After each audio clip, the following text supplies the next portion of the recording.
ही पीक पाहणी आपण कंपल्सरी करतो, पण प्रत्येक वेळी आतापर्यंतचा इतिहास बघा, ज्या ज्या वेळी मदत द्यायची आहे आणि मग मागणी येते ही पीक पाहणी पूर्ण झाली नाही, आपण ती अट शिथिल करतो आणि पूर्ण मदत त्या ठिकाणी आपण देतो. मात्र आपला प्रयत्न असा आहे की ही पीक पाहणी ही एन्फोर्स झालीच पाहिजे. याचं कारण काय आहे, तर आपण सातत्याने आपल्या इन्शुरन्समध्ये बघतोय की इन्शुरन्स एका पिकाचा आणि प्रत्यक्षात दुसरं पीक, आणि मग हे सगळं सेटल करता करता अडचणी येतात. आपल्याला बीड सारखी एक घटना लक्षात आली की ज्या ठिकाणी सरकारी जमिनी आहे, कोणी शेतकरी नाही, आणि त्या ठिकाणी त्यांनी इन्शुरन्स काढून टाकला आणि नंतर मग ते क्लेम करणार की आमचं त्या ठिकाणी पीक आलं नाही, ते नष्ट झालं. आणि म्हणून ई पीक पाहणी हा तेवढ्याकरता आपण कंपल्शन केलेलं आहे, कारण कंपल्शन केलं तर हळूहळू ती वाढेल. आता आमचे दोन प्रयत्न याच्यामध्ये आहेत. एक, कारण असं लक्षात येत आहे की सरकारी स्तरावर तलाठी असतील किंवा तत्सम सगळे अधिकारी असतील, खरं म्हणजे एवढी मोठी यंत्रणा आपल्याकडे कृषी आणि महसूलची आहे की आपण 100% पीक पाहणी करू शकतो.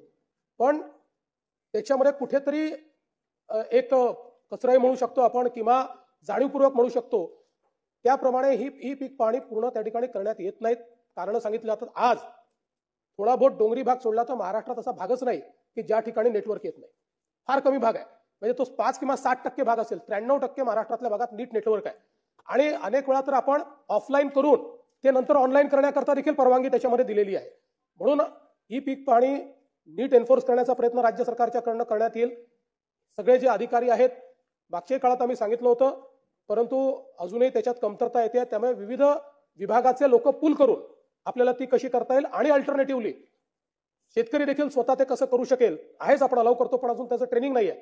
हा देखील आमचा एक प्रयत्न असेल. आणि त्याचसोबत आपण पॅरलली आता MRSACच्या सोबत एक प्रकल्प हातामध्ये घेतलाय, ज्याच्यामध्ये जशी आपण ई पीक पाहणी करतो तशी सॅटेलाइट इमेजरी ही देखील पूर्ण जनरेट करायची. तो एक आपला प्रयत्न आहे. दुसरं, ई पीक पाहणी आपल्याला ड्रोनच्या माध्यमातून करता येईल का, अशा प्रकारचं एक पायलट आपण मध्यंतरीच्या काळात करून बघितलेलं आहे. अशा काही गोष्टी करून याच्या पाठीमागचा उद्देश असा आहे की शासन दरवर्षी 7,000, 10,000, 12,000, 16,000 पर्यंत वेगवेगळ्या प्रकारची मदत करते. ही मदत योग्य लोकांना झाली पाहिजे, ती पात्र लोकांना झाली पाहिजे, याकरता खरं म्हणजे हा सगळा खटाटोप आहे.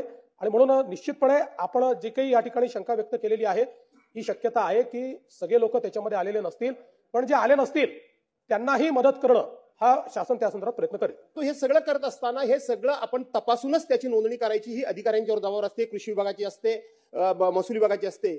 निदर्शनात असं येतंय की याच्यामध्ये थोडेसे हे अधिकारी सुद्धा आहेत, इन्व्हॉल्व असतात, म्हणूनच हे सगळं घडतंय.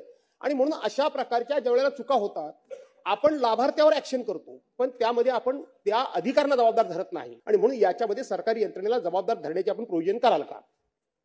निश्चितपणे अध्यक्ष महोदय, हे खरंच आहे की काही ठिकाणी आपल्या यंत्रणा देखील या संदर्भात दोषी आहेत. आता इतक्या मोठ्या प्रमाणात समजा लोक इन्शुरन्स काढतायत, दुसऱ्याच्या जमिनीवर तिसरा इन्शुरन्स काढतोय, एकच माणूस 3-3 ठिकाणी काढतोय. यात काही ठिकाणी तर संगनमत असेलच, बिना संगनमताचे होऊ शकत नाही. हे खरं आहे की आता या इन्शुरन्सच्या संदर्भात आपले जे CFC सेंटर्स आहेत त्यांनी काही घोटाळे केलेले आहेत.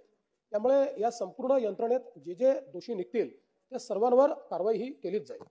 जे आपले जबाबदार अधिकारी आहेत त्यांनी 100% कृषी सहाय्यक असतील किंवा तलाठी असतील, त्यांनी त्या शेतकऱ्यांच्या प्लॉटवर जाऊन 100% ही पीक पाणी करून घेणं ही जबाबदारी आहे. आणि अशा पद्धतीने स्पष्ट आदेश शासन काढणार का? याच्यामध्ये काही प्रॅक्टिकल विचार आपण केला पाहिजे. उदाहरणादाखल जेव्हा आपण ऑफलाईन आहोत त्यावेळी नियम काय आहे, तर त्यांनी दरवर्षी 7/12 नोंद केली पाहिजे पीक काय आहे.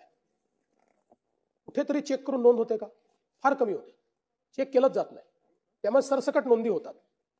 आता टेक्नॉलॉजीमुळे हा प्रश्न त्यांच्यासमोर निर्माण झाला की पहिल्याच्या ज्या सवयी होत्या की घरी बसून लिहून टाकायचं 7/12, आता ते करता येत नाही. ई पीक पाहणीमुळे तुम्हाला त्याची जिओ टॅगिंग होतं, त्याची नोंद होते, त्याचं चित्र, जे काही सगळ्या गोष्टी त्याच्यामध्ये होतात. आणि म्हणून जसा हा प्रश्न आहे तसा हाही प्रश्न आहे की तलाठी आपल्याकडे किती आहेत, त्यांच्यावर कामाचा बोजा किती आहे. त्यामुळे नुसत्या तलाठ्यांच्या भरोश्यावर हे करणं हे शक्य नाही आहे. ते म्हणून आपण आशा सेविका वगैरे म्हणालात, मला ते मान्य आहे, पण महसुली यंत्रणा आणि जी काही कृषी विभागाची यंत्रणा आहे, पदुम विभागाची यंत्रणा आहे, अशा सगळ्या यंत्रणा पूल करून त्यांच्या माध्यमातून हे कसं करता येईल याचा विचार मात्र आपण निश्चितपणे करू, जेणेकरून प्रामाणिकपणे तिथे जाऊन तशा प्रकारची नोंदणी झाली पाहिजे. आणि विभागाला तर आम्ही असे निर्देश देऊच यावर्षी की ॲक्युरसीने ती झाली पाहिजे. म्हणजे आपण ऍटलिस्ट 90% जरी ॲक्युरसीमध्ये पोहोचलो ना तरी आपण वर्षाला 1000-2000 कोटी रुपये वाचवू शकू. शक्य असेल तर हा जिल्हा परिषद कृषी विभाग आणि आपला कृषी विभाग याचं डुप्लिकेशन ऑफ वर्क टाळायचं असेल तर हा कृषी विभाग आपल्यासोबत मर्ज करा, माणसे भेटतील. रणधीर भाऊ तसे शेतीतले तज्ज्ञ आहेत आणि या विषयात त्यांना निश्चितपणे समजतं. आपण जे पॉईंट आउट केलं आहे हे खरंच डुप्लिकेशन आहे. तथापि आपल्याला कल्पना आहे की 73व्या घटना दुरुस्तीनंतर आपल्याला काही विषय हे संविधानाने जिल्हा परिषदेला देणं कंपल्सरी केलं आहे किंवा स्थानिक स्वराज्य संस्थेला देणं कंपल्सरी केलं आहे आणि त्यातला हा विषय आहे. पण मला असं वाटतं की या संदर्भात म्हणजे मी आपल्याला देखील विनंती करेन की आपला याच्यात चांगला स्टडी आहे. आपण याच्यामध्ये थोडासा अभ्यास करून जर हे डुप्लिकेशन टाळण्याच्या दृष्टीनं आणि रिसोर्सेस पूल करण्याच्या दृष्टीनं काही आपल्याला त्याच्यात धोरण आणता येईल का, काही त्यांचे कामं जे आहेत त्या कामांमध्ये काही वाटप नीट करता येईल का किंवा डुप्लिकेशन कसं टाळता येईल असा प्रयत्न जो आहे तो प्रयत्न निश्चितपणे आपण पुढच्या काळामध्ये करू. माझ्या रिसोड तालुक्यातलं कोळी भिसडे गाव मुख्यमंत्री महोदय अख्खं गाव वंचित म्हणजे सोयाबीनची जेव्हा खरेदी झाली त्या गावातलं एकही कास्तकाराची सोयाबीन केंद्रावर नोंदणी होऊ शकली नाही फक्त अख्ख्या गावाची ई पीक पाहणी नसल्यामुळे. एक विनंती किंवा पॉइंटेड प्रश्न माझा हा आपल्याला आहे की तुरीची नोंदणी सुद्धा चालू आहे, आजही ते गाव वंचित आहे. तर टेक्निकल प्रॉब्लेम काही शेतकरी वंचित राहू शकतात हे मानू शकतो, पण अख्खं गाव का राहिलं याचा सुद्धा शोध घेतला गेला पाहिजे. संपूर्ण गाव वंचित राहिलं असेल तर त्याच्यामध्ये कोणाची चूक आहे बघितलं जाईल आणि त्यांना ऑफलाईन अलाउ केलं जाईल.